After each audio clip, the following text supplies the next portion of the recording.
Hello, my name is Emily. I'm in section KA and I'll be doing a full head to toe assessment.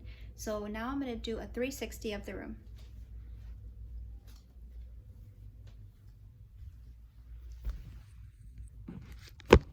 Okay.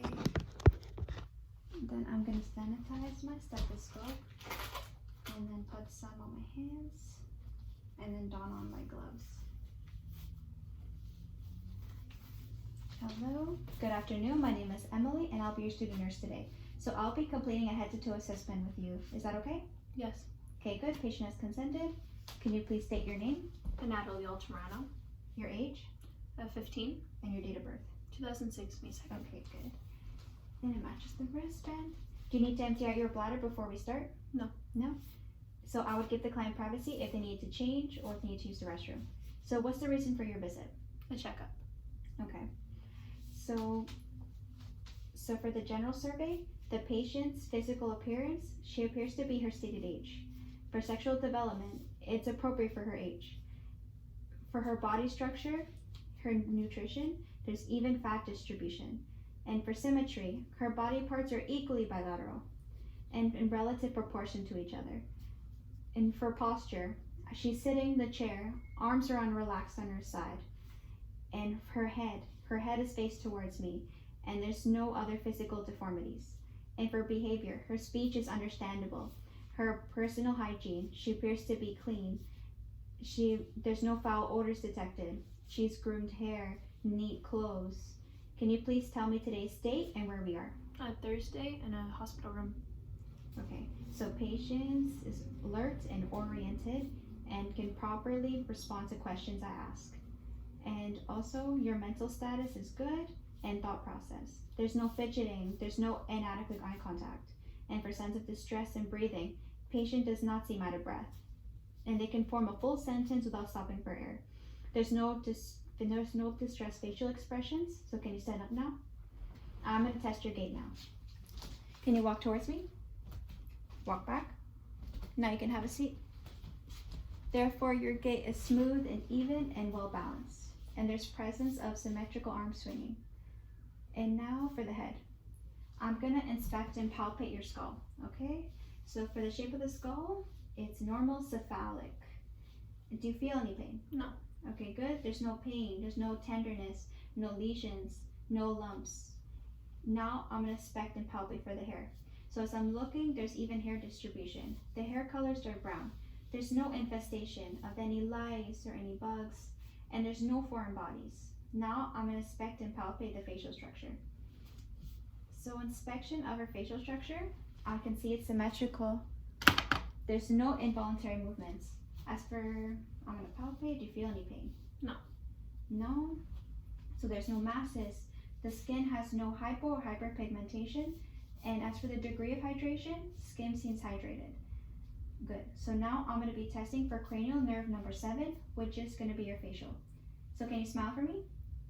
Show me your teeth. Oh. Frown. And lift up your brows. Now I want you to close your eyes and puff out your cheeks. Okay, good. So therefore, cranial nerve number 7 is intact. And now I'm going to inspect the eyes. So your eyebrows, they're symmetrical. Can you open your eyes? Close them. Okay, so there's no lid leg. I can see there's even eyelash distribution. Now can you open your eyes? Okay, your sclera is white and your conjunctiva is pink in color. And now I'm going to be testing for your cranial nerve number 3, which is your ocular motor. And for this, I'm going to use the acronym PARLA. So first we're going to start with the pupil size. Pupil size is 5 centimeters here, and then 5 centimeters on the other side. So for symmetry, the pupils are equal in size. For shape, they're rounded. And now I'm going to test for direct and consensual light reflex. So starting from here to the front, and then from here, the other side of the face. So now for direct light reflex, is when the light is shining directly into the person's eyes, and the pupils constrict, and then yours constricts. And consensual light reflex is when the light is not shining into the person's eyes, and the pupils do constrict, and yours constrict. And now for accommodation. And take out this again, and I want you to look at the tip of the pen. So right now your eyes are dilated, and as I go in, your eyes convert and the pupils constrict. Therefore, cranial nerve number 3, which is your ocular motor, is intact. And now I'm going to inspect your ears. So for your ears, they're symmetrical, they're equally bilateral, and see there's no discharge.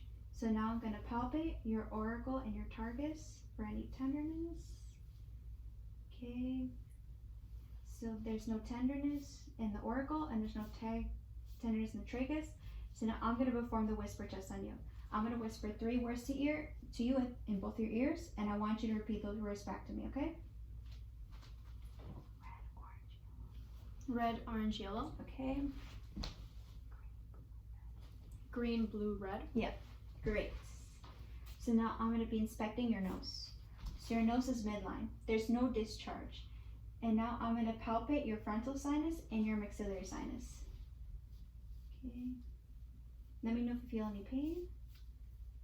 Okay. So your mouth and pharynx, I'm going to look at your mouth first. And I'm going to look at your lips.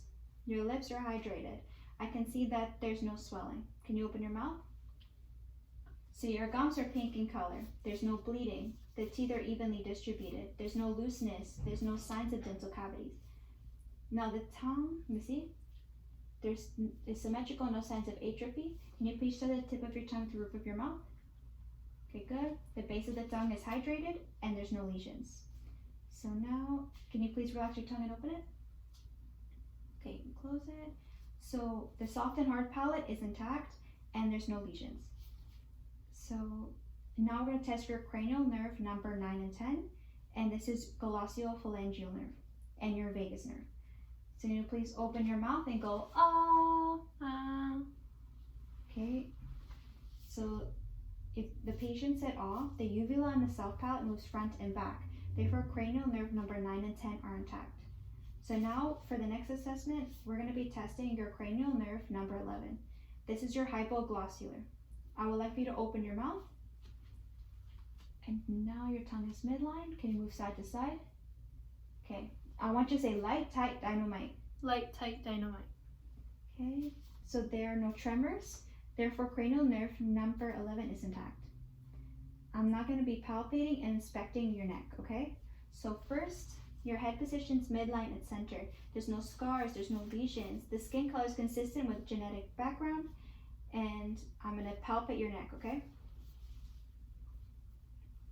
My fingers up and down. There's no tenderness. The temperature is warm. There's no visible masses.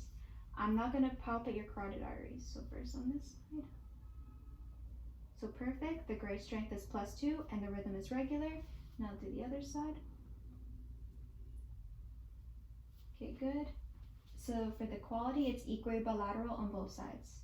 I'm not going to be testing for your cranial nerve number 12. This is your spinal accessory nerve. So I would like for you to rotate your head from side to side. I'm going to apply pressure, okay? So first on your left side. Now right side. Okay, and now I'm going to apply pressure on your shoulders, and then you're going to shrug, okay? Shrug, okay, good. And now I'm going to be inspecting your upper extremities. So first your arms. So first off the bat, there's no swelling, there's no lesions, there's no involuntary movements, there's no muscular atrophy, there's even hair distribution. Now I'm going to palpate your arms. Feel the up and down. You feel any pain? No. There's no pain, there's no tenderness, there's no masses, there's no edema, and temperature, warm. And now for the nails, I'm going to do a capillary refill test. That color should return to number in less than 2 seconds. Okay, good. Now I'm gonna palpate the radial pulse. I'm gonna hold it together and hold it for a minute. Okay, 15 seconds, we're done. So the rate was 60 beats per minute and the rhythm was regular and the quality was strong. It's a +2 grade strength on both sides. The quality on both sides are equally bilateral. Now I'm going to palpate the brachial pulse. I'm going to hold it 15 seconds.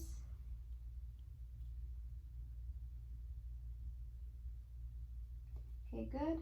So the rate was 60 beats per minute and the rhythm was regular and the quality was weaker. It's a +1 grade strength because it's harder to palpate. And the quality on both sides are equally bilateral. So now we're gonna look at the legs. So now we're gonna look at the lower extremities. So there's no lesions. I'm looking at them, there's no scars. There's no involuntary movement, no masses. And as I palpate, do you feel any pain? No. Okay, good. So there's no pain, there's no tenderness. The temperature, it's warm. There's no edema, there's no muscle bulk. And for the nails, I'm gonna do capillary refill test. Now squish the nail. The color should return to normal in less than 2 seconds. Okay, good. And now we're gonna palpate the posterior tibial pulse. Hold it for less than 15 seconds.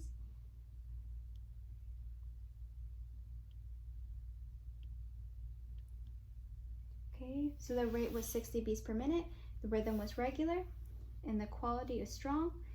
And the grade strength was +2 in both sides, and they're equally bilateral. And now I'm going to palpate the duralis pedis pulse. Put it right here. Wait 15 seconds. So the rhythm was regular, and it was 60 beats per minute, and the grade strength was +1. And the quality is weaker because it's harder to palpate. And for the quality on both sides is equally bilateral. So now I'm going to be inspecting, palpating, percussing, and auscultating your posterior thorax. So can you please turn around for me?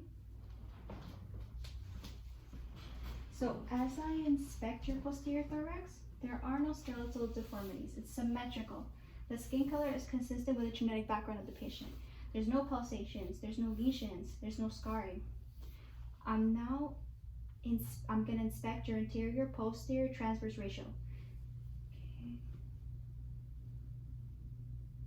Okay, so their anterior posterior is 1 and the transverse is 2, making the ratio 1:2. I'm now going to palpate using the thumbs and go. Do you feel any pain? No. Okay, so there's no tenderness, there's no lesions, there's no mass. Now can you please take a deep breath in and out for me, please? Okay, so there's presence of symmetrical chest expansion. I'm not going to percuss for resonance, and it's typically heard over the lung fields.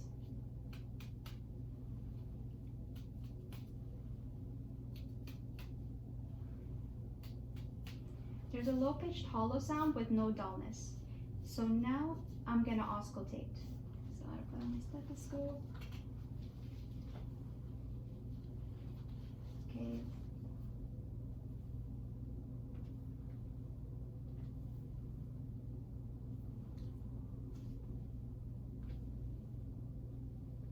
So as I auscultate the posterior thorax, there's no wheezing, there's no crackling.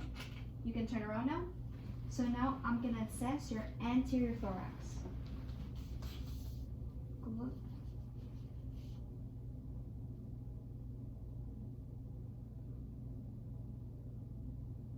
So the rate was 14 breaths per minute and the rhythm was regular. And for the quality of respirations, they were noiseless, effortless, and unlabored. And next, I'm going to do a cardiovascular auscultation. So you're going to sit like you're good. And then first, I'm going to auscultate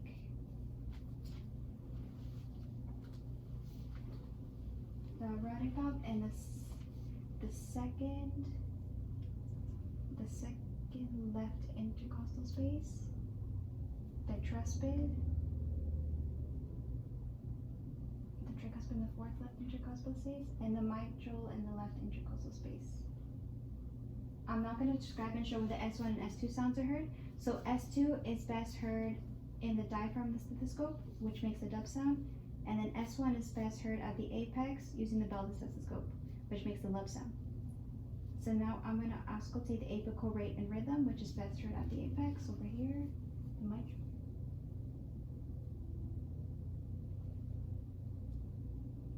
It's a 60 beats per minute and the rhythm was regular.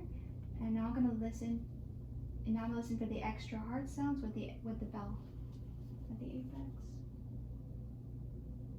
There are no extra hard sounds and there's no murmurs. I'm now going to inspect the abdomen, so can you lie down on the bed for me?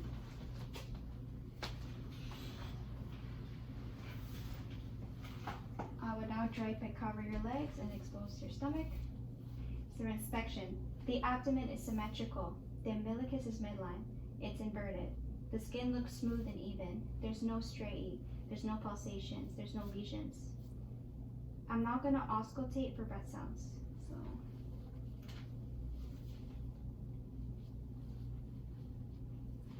the right lower, right upper, left upper, and then left lower. So for the quality of the bowel sounds was hyperactive. I could hear gurgling. I can hear it in all 4 quadrants. Therefore, your bowel movements are working. I'm now going to palpate in all 4 quadrants. So starting with your right lower. There any pain? No. Tenderness, no superficial masses. And then the right upper. Any pain? No. Tenderness, no superficial masses. And then left upper. No pain, tenderness, no superficial masses. And then left lower, any pain, tenderness, superficial masses, no. So as I'm palpating, it was a light palpation.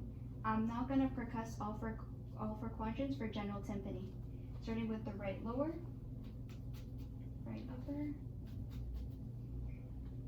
left upper, left lower. Now I'm going to test for range of motions. So can you stand up for me? So I'm just stick out your hands like this. So flexion, extension. For your wrists, flexion, extension. And for radial deviation, important inwards, radial deviation, ulnar deviation. Elbows, it's going to be flexion, extension. And then pronation, supination. Your shoulders, you're going to shrug them. And then we're going to do abduction, adduction, and then internal rotation, and then internal rotation. Do you feel any pain? No. Okay, there's no pain, no crevices, and there's no altered range of motion. Okay, and I messed up over here, so we're gonna do that again. For the front part, the anterior over here.